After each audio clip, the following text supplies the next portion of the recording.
ওপার বাংলার উত্তেজনার আজ এপার বাংলার হিলি সীমান্তে এসে লাগলো। আজ দুপুর 2টো নাগাদ হিলি সীমান্ত দিয়ে দুদেশের মানুষ বৈধভাবে যাতায়াত করলেও ওপারে হাসিনার পতন ও সেনাবাহিনীর হাতে চলে যাওয়ার খবর ছড়িয়ে পড়তেই যাতায়াত যেমন বন্ধ হয়ে যায়, তেমনি ভারতীয় হিলি সীমান্তের ওপারে বাংলা হিলি সীমান্তে আন্দোলনকারীদের বিক্ষোভ ছড়িয়ে পড়ে। এপার থেকেই দেখা যায় উত্তেজিত জনতা ওপারের একটি বাড়িতে আগুন ধরিয়ে দিচ্ছে, পাশাপাশি বেশ কিছু জায়গায় ভাঙচুর চালায় তারা।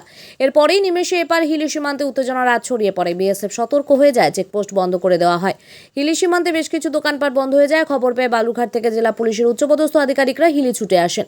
তারা হিলি সীমান্তে প্রহরারত বিএসএফ এর উচ্চপদাধিকারীদের সাথে বৈঠক করে পরিস্থিতির ওপর সতর্ক দৃষ্টি রাখছে বলে জেলা পুলিশ সুপার চিন্ময় মিত্তাল জানিয়েছেন। তবে পরিস্থিতি নিয়ন্ত্রণ রয়েছে বলেও জানান।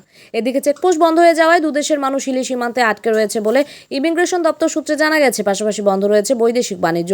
যেসব গাড়ি পণ্য নিয়ে ওপারে আটকে পড়েছেন তাদের নিয়ে চিন্তিত হিলি বৈদেশিক বাণিজ্য ওনার্স অ্যাসোসিয়েশনের কর্তা ব্যক্তিরা। বাংলাদেশের অবস্থান খুব খারাপ বর্তমান। এখন জানি না কতক্ষণ এটা পরিস্থিতি ঠান্ডা হবে। এখন কি দেখলেন? এখন দেখলাম বাংলাদেশে আগুন জ্বলছে, কিছু কিছু জায়গায় ভাঙচুর হয়েছে, আর বিনার দিকে প্রস্তাব থেকে ছেড়ে দিয়েছে। এক্সপোর্ট ইম্পোর্ট কি চলছে? এক্সপোর্ট ইম্পোর্ট বন্ধ আছে এখন। আচ্ছা, লোকজন যাতায়াত চালু ছিল, 3টের পর থেকে সম্পূর্ণ বন্ধ হয়ে গেছে। যখন জানা গেছে সরকার নেই, তারপর থেকে সব বন্ধ হয়ে গেছে। কী নাম আপনার? আমার নাম আমরা যাচ্ছিলাম, যেতে পারলাম না, ভাঙচুর হচ্ছে। আমাদের গ্রামের বাড়িতে শুনলাম যে আশেপাশে দোকান আছে, ওখানে ভাঙচুর হচ্ছে।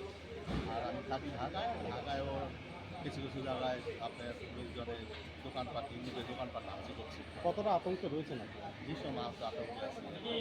এখানে হিলির ওপারেও বা সেই মুজিবর থেকে সেই ছবি সব ভেঙে দেওয়া হয়েছে। আজকে সকালে কিছু গেলেও আপনারা রাত যেতে পারেননি। এখন কি করবেন? ভিসার মেয়াদে নাকি শেষ হচ্ছে আপনাদের?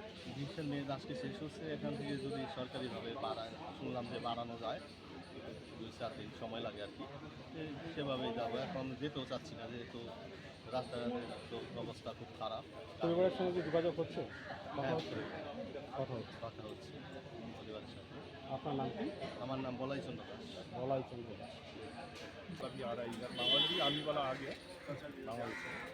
अभी तो माहौल थोड़ा नॉर्मल हो रहा है, लेकिन जब तक नॉर्मल फुल नहीं हो रहा है, बांग्लादेश में हम लोगों का 85 गाड़ी बांग्लादेश में है अभी। बांग्लादेश में पहले का 85 गाड़ी रुके हैं, बांग्लादेश जो पनामा पोर्ट है उधर। अभी वो जब तक मतलब माहौल ठंड नहीं होता है तब तक वो गाड़ी नहीं होती। আপনার নাম কে? मेरा नाम धीरज है। হিলি বর্ডারে এখন সিচুয়েশন কি রয়েছে? হিলির পরিস্থিতি খুব খারাপ অবস্থায় আছে এখন। সকাল থেকেই খারাপ ছিল, 3টের পর থেকে ভয়ানক। কী কী মানে ওখানে এক্সপোর্টের কী অবস্থা? এক্সপোর্ট তো সকাল থেকে কোনো গাড়ি এক্সপোর্ট হয়নি, সারাদিন এক্সপোর্ট হয়নি। আর বাংলাদেশে যেসব গাড়ি আটকে আছে সেগুলো গাড়িও নিয়ে আসেনি, আমরা চিন্তা করতে আসছি আগে যেগুলো ছিল। আর 3টের পর থেকে বাংলাদেশের লোক যাতায়াত পর্যন্ত বন্ধ হয়ে গেছে। আপনারা কেন উদ্বিগ্ন হয়ে আছেন? আমরা উদ্বিগ্ন হয়েছি, বাংলাদেশে যেসব গাড়ি আটকে আছে সেই গাড়িগুলো ড্রাইভার আছে, তাদের নিয়ে আমরা চিন্তা করতে আছি। তাদের কীভাবে নিয়ে আসা যায়, মানে তাদেরকে নিয়ে আসার চিন্তাটাই আমরা করতে পারি। এখন কী করবেন ভাবছেন? আমরা প্রশাসনের উদ্বোধন কর্তৃপক্ষরা এসেছি, এসপি সাহেব এসছে, ডিএসপি সাহেবরা এসছে, তাদের সঙ্গে কথা বলে কীভাবে তাদেরকে নিয়ে আসে। বর্তমানে বাংলাদেশের পরিস্থিতি তারা কথা বলে যে বাংলাদেশের পরিস্থিতি খুব খারাপ। 1 কিলোমিটার দূরে, 1-1.5 কিলোমিটার দূরে এখান থেকে পানামা পোর্ট, সেখান থেকে আসতে গেলে রাস্তায় আগুন জ্বলছে, গণ্ডগোল হচ্ছে, বিভিন্ন রকম সমস্যা আছে। এই সমস্যাটা একটু শিথিল হওয়ার পরে তাদেরকে নিয়ে আসার ব্যবস্থা করা। দাদা বাংলা শুনেছেন কী হয়েছে? ওখানে কী হয়েছে? ওখানে আগুন জ্বলছে, ভাঙচুর হয়েছে, এটুকু শুনতে পাচ্ছি। এখান থেকে কিছুটা দেখাই যাচ্ছে, ধোঁয়া দেখা যাচ্ছে, আগুনই জ্বলছে। বাংলাদেশের পাশাপাশি কতটা আঁচ লেগেছে আমাদের এই সীমান্তে? আমাদের সীমান্তে আঁচ লেগেছে, একটা আতঙ্কের ছায়া, একটা আতঙ্ক। কী হবে, কী পরিস্থিতি দাঁড়াবে আমরা বুঝতে পারছি। আমরা ব্যবসায়ী মনে হয় আতঙ্কের মধ্যে আছি। ভারতবাসীরাও কি আতঙ্কের মধ্যে আছে? হিলিবাসীরা? হিলিবাসীরা অবশ্যই আতঙ্ক। Thank you.